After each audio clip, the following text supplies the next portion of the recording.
Kita mulai aja. Oke, kalau gitu, halo teman-teman semuanya. Salam olahraga. Sekarang balik lagi bareng kita semua kelompok 8. Di sini kita akan mempresentasikan tentang conversation and preference structure. Nah, sebelum kita mulai membahas materi kali ini, alangkah lebih baiknya jika kita saling mengenal satu sama lain dengan mengetahui siapa aja nih anggota di kelompok 8 ini. Nah, di kelompok 8 ini kita ada Azharul Fajar, ada Aldiansah Munawar, ada Ahmad Fauzi, dan saya sendiri yaitu Abdullah Ginanjar. Oke, setelah itu kita langsung aja masuk ke materi yang pertama, yaitu adalah conversation analysis. Nah, conversation analysis ini tuh apa sih? Jadi, conversation analysis is a popular approach to the study of discourse. Conversation analysis, or we always called as CA, is a method for investigating the structure and process of social interaction between humans. It is a way of thinking about and analyzing the pragmatics of ordinary conversation, focusing on the interactive, practical construction of everyday interchanges. Lalu selanjutnya kita masuk ke eh, teori yang diungkapkan oleh Nofsinger. Nah, jadi Nofsinger says that a conversation is a process in which people interact on a moment by a moment, turn by turn basis. During a sequence of turns, participants exchange talk with each other. But more important, they exchange social or communicative actions. These actions are the moves of conversation considered as a collection of games. Indeed, conversational actions are some of the most important moves of the broader game of everyday life. Nofsinger Part 10. Nah, jadi tadi itu adalah sebuah penjelasan umum tentang apa itu analisis conversation dan juga teori yang diungkapkan oleh seorang Nofsinger. Nah, sekarang kita akan mulai masuk nih ke materi-materi yang ada di dalam conversation and preference structure ini. Yang pertama itu adalah materi, boleh di slide, oke, materi pause and overlaps yang akan dijelaskan oleh Azharul Fajar. Waktu dan tempat saya persilahkan. Oke, terima kasih moderator. Kali ini saya akan membahas materi yang berkaitan dengan pauses and overlaps. Nah, jadi pauses in conversation are natural breaks that occur between turns. They can signify various things such as hesitation, thinking time, or a signal that the turn is over. Pauses can also indicate awkwardness if the rhythm of the conversation is disrupted or if there is an expectation for smooth transition from one speaker to another. Nah, jadi pause ini itu kalau misalkan di bahasa Indonesia ya kita tahu istilahnya itu berhenti. Jadi dalam sebuah percakapan conversation itu ada yang namanya perhentian gitu. Nah, di mana perhentian ini itu terjadi secara natural gitu, terjadi secara natural dalam sebuah percakapan. Biasanya, kenapa ini terjadi? Ini terjadi itu karena biasanya lawan bicaranya itu entah dia itu ragu, dia itu butuh waktu untuk memikirkan ke topik selanjutnya, atau bisa jadi dia itu apa ya, eh, sedang awkward gitu, atau kalau misalkan pauses atau perhentiannya itu terlalu lama itu bisa menyebabkan awkwardness seperti itu. Nah, terus mungkin bisa kalian lihat ya di sini contohnya sebentar. Oke, oke bisa dilihat. Oke, sorry. Nah, ini example of pauses. Nah, jadi di sini ada yang namanya conversation ya antara Mr. Straight dan juga Dave. Nah, di sini Mr. Straight ngomong kayak, "What's your major, Dave?" Oke. Dave bilang, "English. Well, I haven't really decided yet." Nah, jadi di dalam kurung ini ada 3 second yang mana ini itu waktu berhenti gitu. Lalu Mr. Straight ngomong, so you want to be a teacher, Dave? No, not really. Well, not if I can help it. Terus Dave pause lagi di 2,5 detik. Nah, Dave ini itu berhenti karena apa? Karena dia itu sedang memikirkan atau butuh waktu untuk memikirkan percakapan selanjutnya gitu. Nah, seperti itu ya.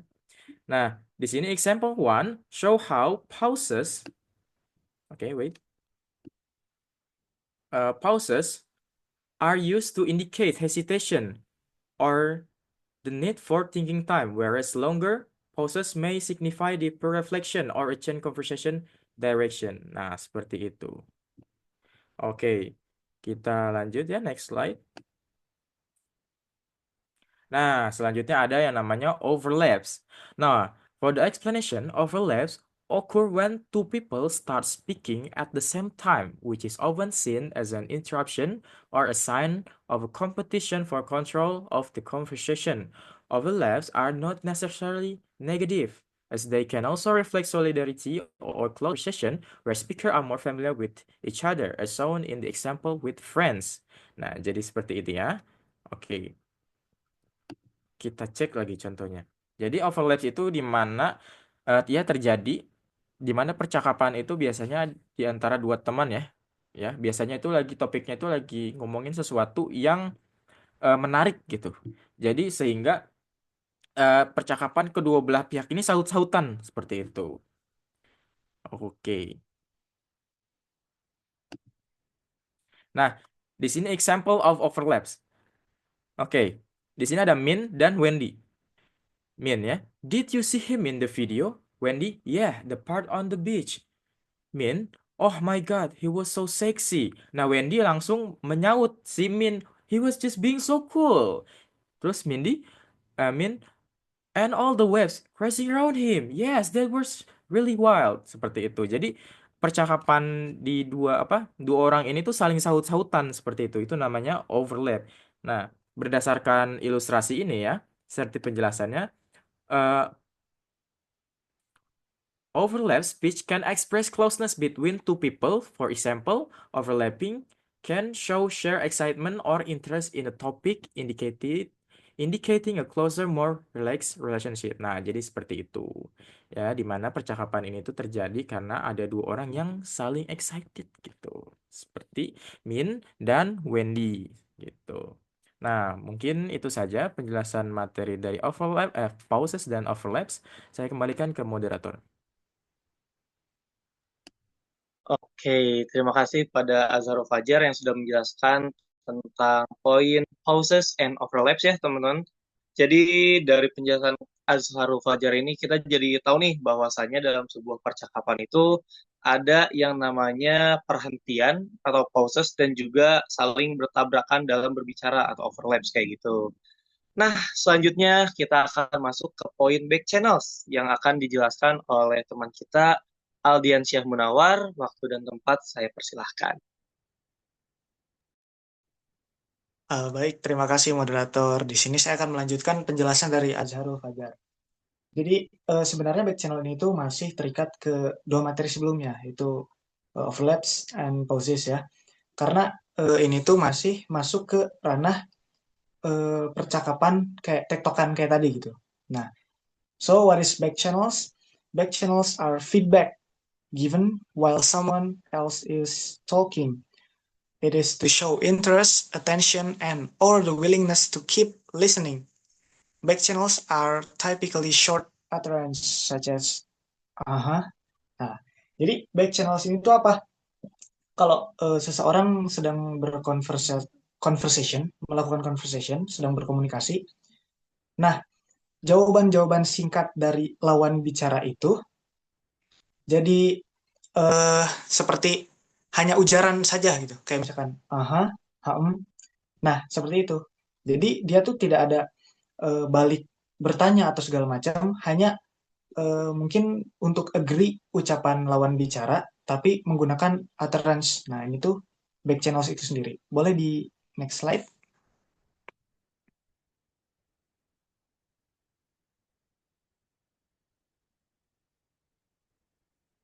Nah, oke. Untuk contoh, di sini ada example of back channels. Di sini ada caller and Mary, ya, ada nelpon ya. If you use your long distance service a lot, then you will. Terus Mary-nya ngejawab, be interested in the discount I'm talking about because, ya, it can only save you money to switch to a cheaper service. Nah, jadi seakan-akan Mary ini tuh mendengarkan caller. Jadi fungsinya itu untuk apa? These types of signal, yeah, and provide feedback to the current speaker that the message is being received. Jadi dia tuh, nih saya udah dengar nih pernyataan beliau. Nah, kayak gitu. They normally indicate that the listener is following and not objecting to what the speaker is saying. Jadi menandakan bahwa pendengar tuh, especially di sini untuk sedang kondisi telepon, jadi mengindikasikan bahwa lawan bicaranya itu mendengarkan gitu. Jadi, oh nih omongan saya masih didengerin. Nah, jadi pembicara pun tahu bahwa lawan bicaranya pun masih mengikuti alur yang dia katakan seperti itu. Itulah apa yang disebut dengan back channels. Boleh di next?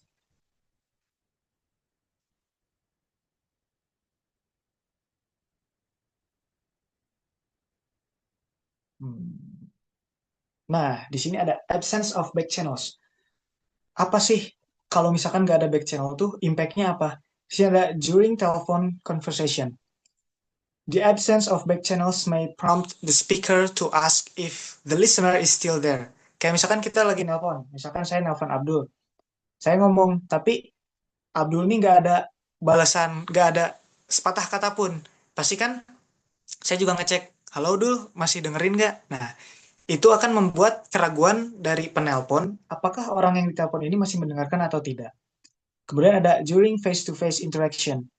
The absence of back channels may be interpreted as a way of withholding agreement, leading to an inference of disagreement.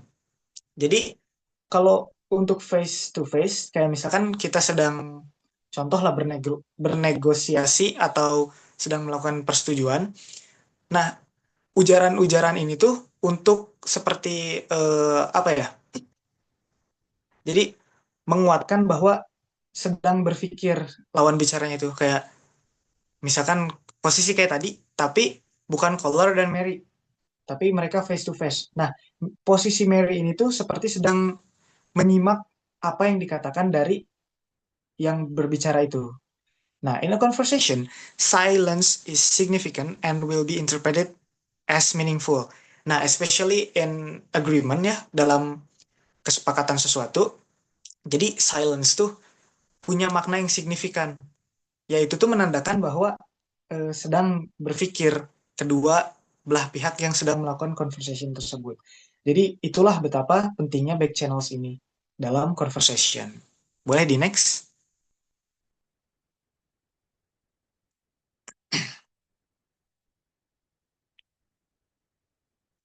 Nah, kemudian ini masuk ke pembahasan baru. Ada conversational style.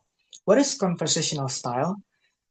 It refers to the characteristic way in which individuals participate in conversation, particularly in how they manage turn-taking, pacing, pausing, overlapping speech, and interruption.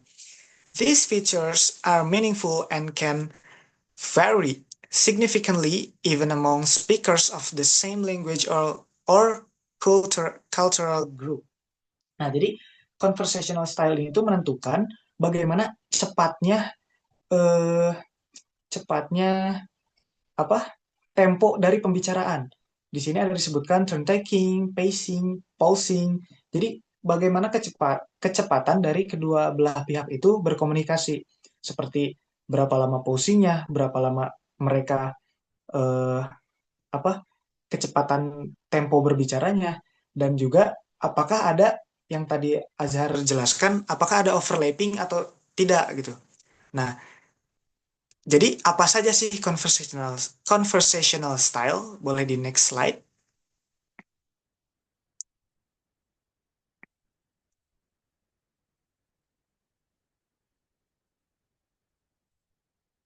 Oh, oke.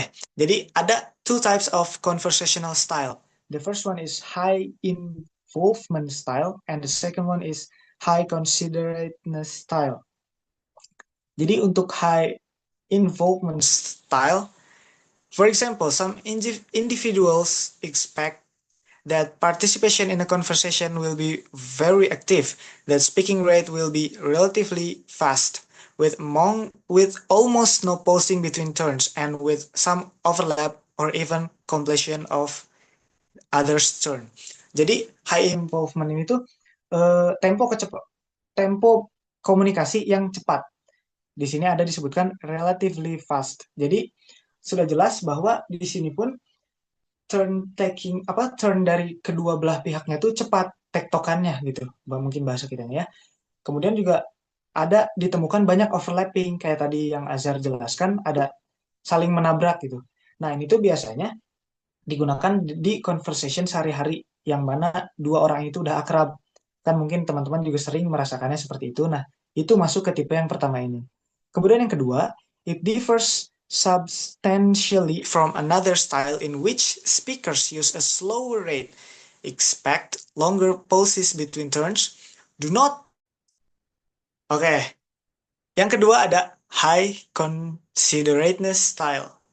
Nah, it differs substantially from another style in which speakers use a slower rate, expect longer pauses between turns, do not overlap, and avoid interrupting or completion of the other's turn.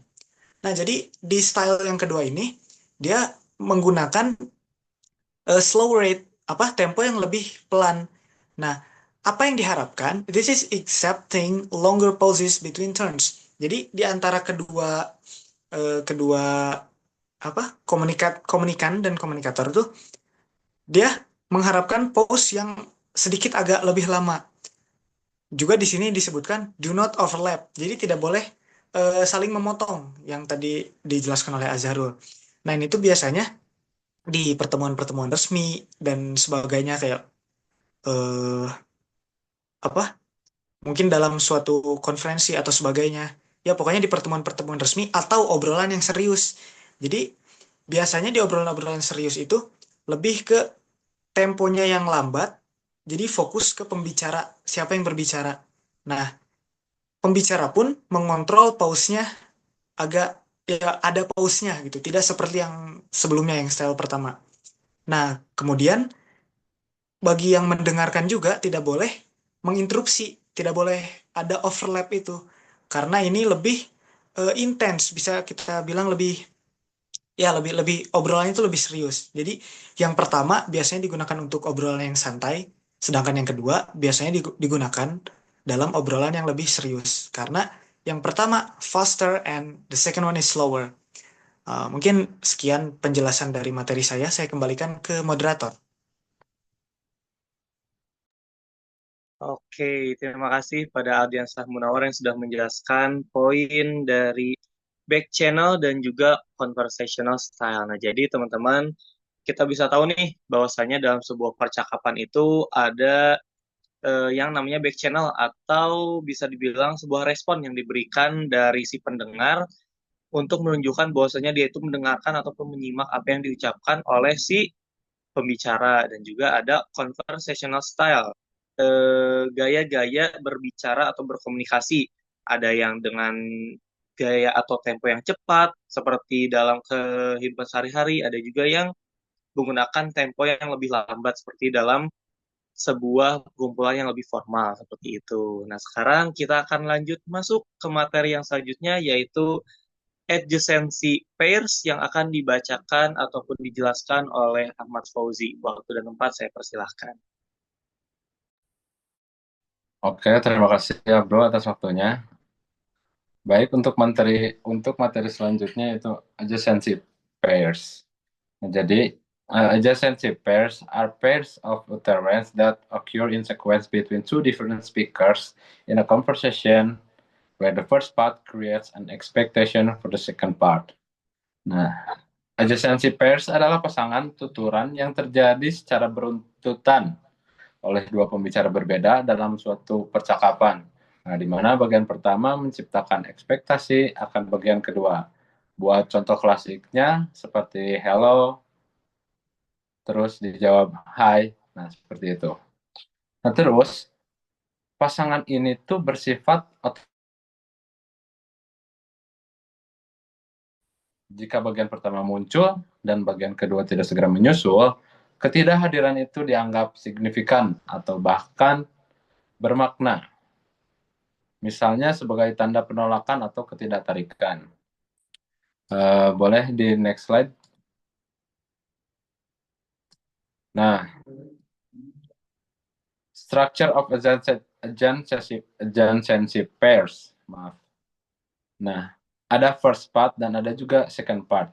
Nah, buat yang first part itu misalnya sapaan, pertanyaan, permintaan, penawaran. Nah, buat second part merupakan respon terhadap bagian pertama, seperti balasan sapaan, jawaban, penerimaan, atau penolakan. Nah, buat contohnya seperti how are you, buat first part dan second partnya fine, thanks. Nah, jadi secara gak langsung kita tuh udah tahu, udah ngerti struktur dari adjacency pairs itu pasti ada jawaban dari setiap sapaan atau penerimaan atau penolakan dari orang A ke orang B. Seperti yang contoh sudah kami sediakan. Nah, meski strukturnya tetap dua bagian, dua pembicara, bentuk ungkapannya bisa sangat bervariasi. Nah, contohnya kayak percakapan santai, kayak what's up? Nah, terus dijawab nothing much. Atau how you doing? Terus dijawab kayak. Sebelum bagian kedua muncul, ada insertion sequence. Nah, ini sepasang adjacency pair yang disisipkan di antara first part dan second part awal. Nah, struktur ini sering ditemukan dalam transaksi kompleks. Contoh, ada seorang agent dan seorang klien. Seorang agent bertanya, do you want the early flight? Terus kliennya menjawab, what time does it arrive? Terus dijawab lagi 9:45. Terus dijawab lagi sama si klien, yeah, that's great. Nah, di sini pertanyaan dan jawaban tentang waktu kedatangan disisipkan sebelum jawaban terhadap pertanyaan awal. Nah, terus setiap second part bisa dikategorikan sebagai preferred, respon yang diharapkan secara sosial, seperti menerima tawaran. Nah, terus ada lagi dispreferred. Nah, dispreferred ini respon yang tidak diharapkan, seperti menolak permintaan. Untuk contohnya, seperti want some coffee. Nah, untuk jawaban preferrednya yaitu yes, please. Nah, dan untuk jawaban dispreferrednya, I already had too much. Nah, tanda-tanda dispreferred response meliputi jeda keraguan seperti atau terus dan yang lainnya. Alasan atau permintaan pengertian seperti you see, nah seperti begitu. Nah, jadi adjacency pairs bukan hanya struktur linguistik, tetapi juga tindakan sosial. Nah, mereka mengatur interaksi dan mengandung ekspektasi sosial. Respon yang tidak sesuai bisa membawa implikasi sosial yang besar. Misalnya, keheningan setelah sapaan bisa dianggap sebagai tindakan tidak sopan. Nah, mungkin untuk materi dari saya dicukupkan sekian. Kembali lagi ke moderator. Oke, terima kasih kepada Ahmad Fauzi yang telah menjelaskan poin dari adjacency pairs. Jadi bisa teman-teman tahu kalau misalnya dalam sebuah percakapan itu pasti akan selalu ada sebuah jawaban dari setiap ungkapan yang diucapkan oleh si pembicara awal kayak gitu, teman-teman. Nah, selanjutnya kita akan masuk ke poin terakhir dari materi kita di conversation and preference structure, yaitu preference structure itu sendiri kayak gitu. Yang akan dijelaskan oleh saya sendiri, mungkin boleh di next slide.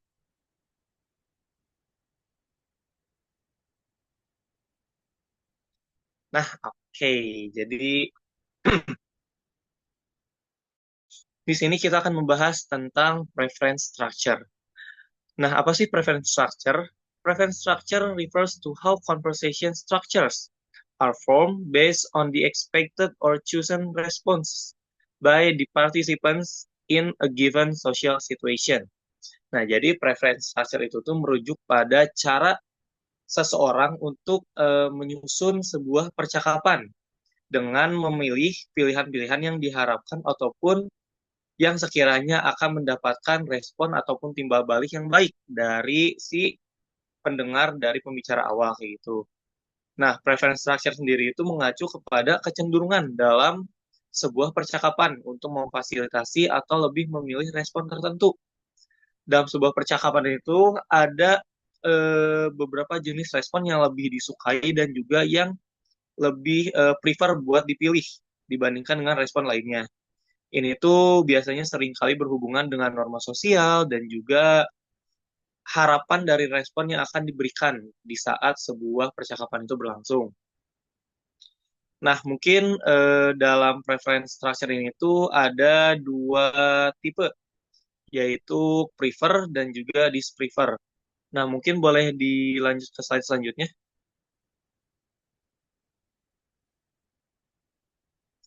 Oke, nah jadi dalam sebuah preference structure itu ada dua tipe nih, teman-teman. Yang pertama ada prefer ataupun juga respon yang diharapkan, dan juga disprefer, respon yang kurang diharapkan. Nah, di prefer ini tuh bisa dilihat di contohnya, pertanyaannya, questions. Can you help me with this task? Prefer response, yes, I'd be happy to help. Nah, jadi di tipe yang prefer ini tuh merupakan sebuah jawaban dari pertanyaan yang biasanya itu diharapkan oleh orang-orang yang bertanya akan hal itu. Nah, kan dalam kasus ini tuh si penanya bertanya apakah dia bisa membantunya dengan pekerjaannya dan direspon dengan respon yang lebih positif. Yes, I'll be happy to help. Jadi respon ini merupakan sebuah respon yang diharapkan oleh si penanya di saat dia bertanya kepada seseorang. Nah, lalu satu tipe lagi yaitu disprefer atau sebuah respon yang kurang disukai oleh si penanya jika nantinya bertanya. Mungkin tadi udah sedikit dijelaskan juga oleh Ahmad Fauzi tentang disprefer ini, tapi bisa kita lihat lagi dari sampel. Can you help me with this task? Terus disprefer responnya itu, well, no, I can't really help right now because I'm busy with the other things. Nah, jadi disprefer respon ini merujuk kepada sebuah respon yang bersifatnya negatif terhadap pertanyaan yang dilontarkan. Jadi di saat prefer respon itu lebih menunjukkan ketertarikan si orang yang ditanya untuk membantu, disprefer ini sebaliknya gitu. Nah, biasanya dalam disprefer ini tuh orang-orang cenderung untuk memberikan sebuah kalimat tambahan seperti menjelaskan alasannya kenapa dia tidak bisa membantu ataupun juga memberikan ucapan permintaan maaf karena tidak bisa membantu itu dibandingkan hanya mengucapkan kata seperti no kayak gitu teman-teman. Jadi dalam sebuah preference structure itu ada dua tipe dan biasanya orang-orang lebih ingin mendengar tipe yang prefer atau yang lebih disukai gitu teman-teman. Nah, mungkin boleh ke slide selanjutnya. Oke, bisa dilihat ya teman-teman di PPT kita bahwasannya preference structure merupakan materi terakhir dari materi kelompok 8 Conversation and Preference Structure. Segitu saja mungkin yang bisa kami kelompok 8 sampaikan terkait materi ini. Kurang lebihnya mohon maaf dan sampai berjumpa di kelas teman-teman. Dadah. Bye-bye. Salam olahraga, Salam salam olahraga. olahraga, olahraga. Udah.